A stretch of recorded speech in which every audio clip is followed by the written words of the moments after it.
David Brewster here with a new episode of Brewster's Millions of Rants, and this is part 2 of target tones. And it was about 2 years ago when I made the first target tones lesson, and this is definitely a continuation or an extension of that episode. And it was about 4 years ago when I made an episode called The Power of One Note, and that's loosely related to this material.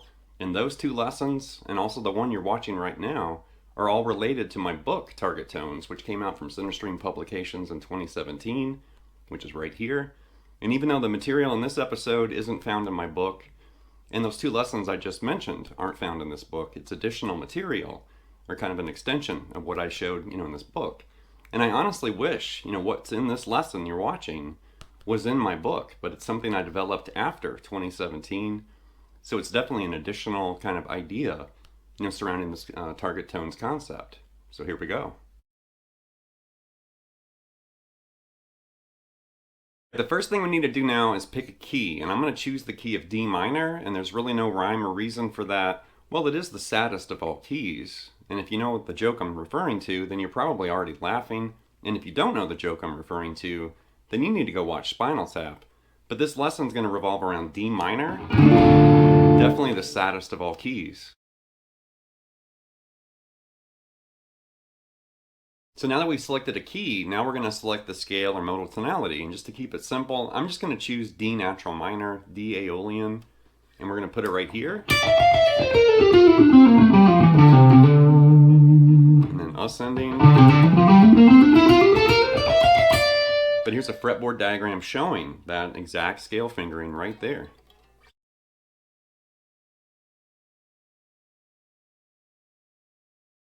So now that we've selected a key, which is D minor, and also a scale tonality, which is D Aeolian or the natural minor scale, now we're going to build a motif or a melodic phrase from that scale. And the motif we're going to use in this lesson is like this. One more time.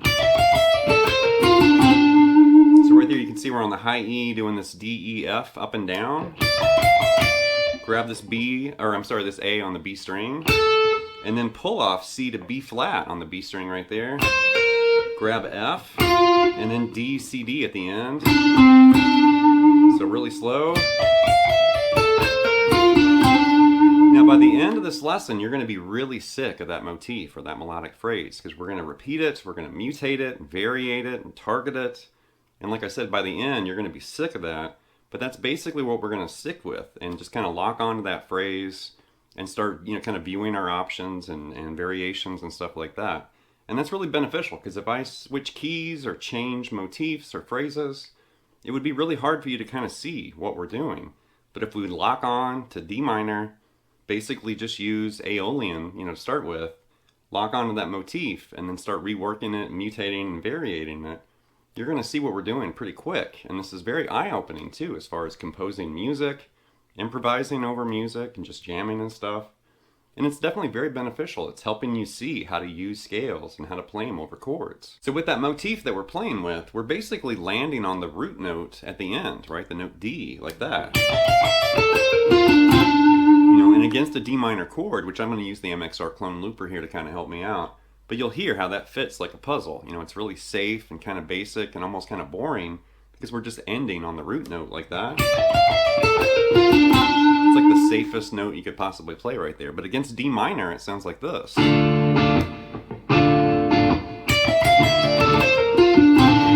Real safe and kind of basic.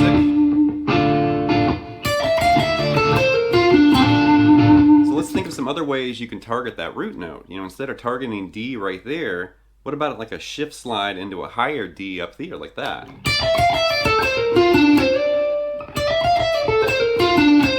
You could bend that note. You could tap it up here.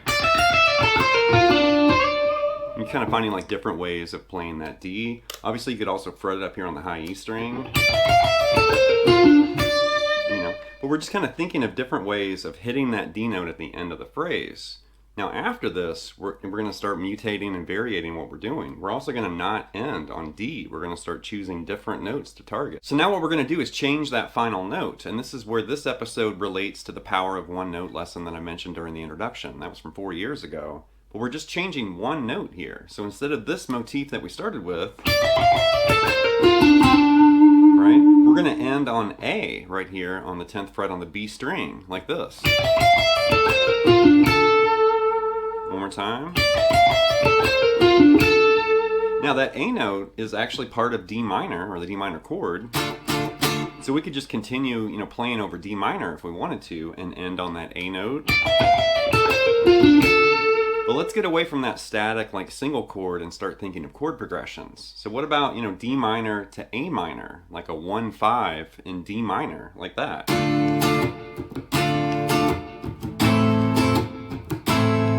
So that A note is actually the root, over that A minor chord, like this. Right? It pops over that A. Because it's the root note, right? Just like we had, the D root note over the D minor chord. Now we're targeting A over A minor, but it sounds good. It definitely completes that melodic picture, right?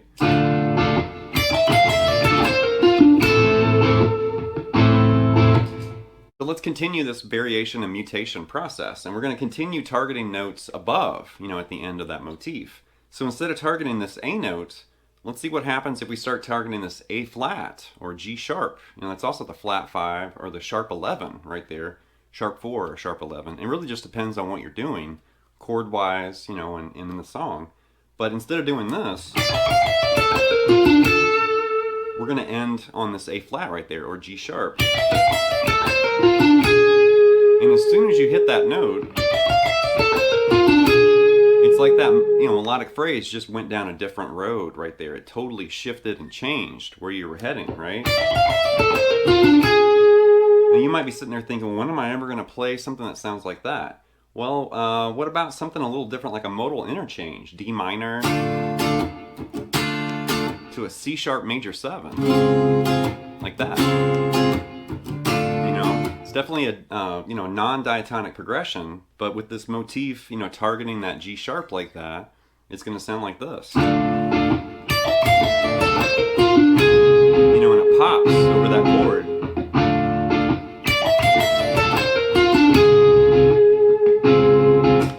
Okay, so we targeted this A and that G sharp. What happens if we target this B flat now at the end of that phrase, like this? Right? B flat at the end. And just to keep it kind of simple, you could actually think of, D minor moving to B flat major, like that. And it just means we're targeting the root there at the end, like this. Once again, it pops with that root note.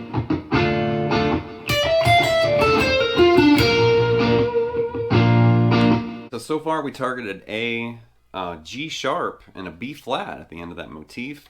So what happens now if we target this B note, which is completely outside of the key and outside of the tonality, but like this?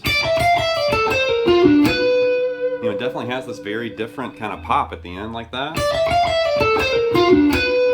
And you could think of that a couple different ways, like D minor, move into a G major chord, like a minor 1 and a major 4. And it kind of almost has like a Dorian flavor when it hits that G major, on that G note. Or you could also move like D minor to B minor, something, just an idea. Like that. And that would sound like this. And once again, it has that very different ending. And it's really interesting and eye-opening to notice like how powerful that last note actually is. It dictates and steers that entire phrase in a different direction. As soon as you, target a different note, it's like it's sending you to a different place, which is really cool. So far with these variations, we've targeted A, G sharp, B flat, and B. So let's continue this process. Now we're going to target C there on the 13th fret on the B string, like this. Right? And once again, that last note's kind of sending you off in a different direction there. And that note's a C, so we could definitely target like a C major chord and play, D minor to C major back and forth, and that would work. But let's go full circle here. Let's go back to D minor and A minor, which is where we kind of, started this section. And that's where we started, where we were targeting that A. Right? But now we're doing And over that A minor chord, that C is actually the minor third, right? Like this. You know, once again, it pops in a different way. You know, really interesting.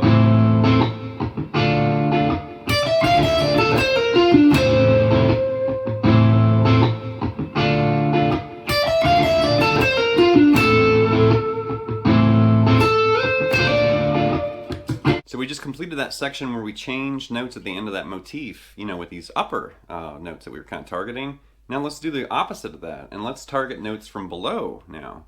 And you know, we're going to basically do the exact same process, but instead of these notes, we're going to basically start targeting notes along the D string. So we're going to start with, you know, targeting A, but instead of doing it like this, let's target this lower A right there on the D string on the 7th fret like this. Right? It's the same phrase pretty much, it's just we're ending, you know, an octave lower instead of right there. We're ending right there. And over the chord it's going to sound like this. Right? It's got a good sound.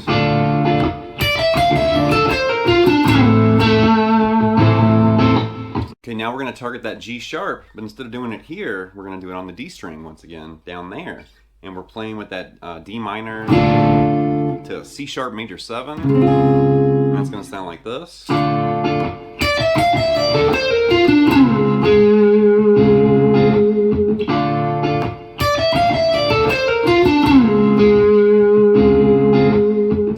Now we're targeting B flat right there, just like we did right here, but an octave lower. So like this, right? B flat. And all we're going to do here as far as the chord progression, once again, D minor to B flat major, like that, like this.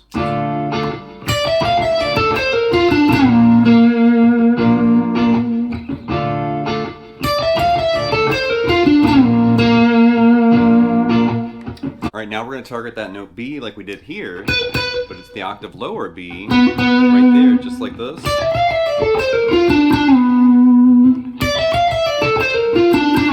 And here's kind of a cool, like, jazzy variation you could do right there. You could come down, and when you hit that D note, just basically pull off chromatically D down to that B, and it sounds kind of jazzier. Like that. Something like this.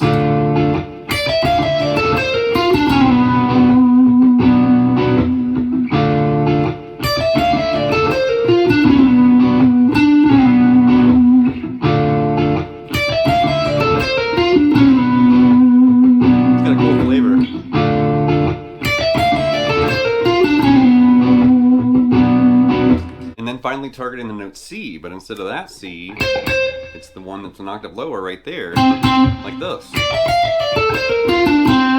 Right? And that's where we went full circle and did D minor to A minor, you know, just like this.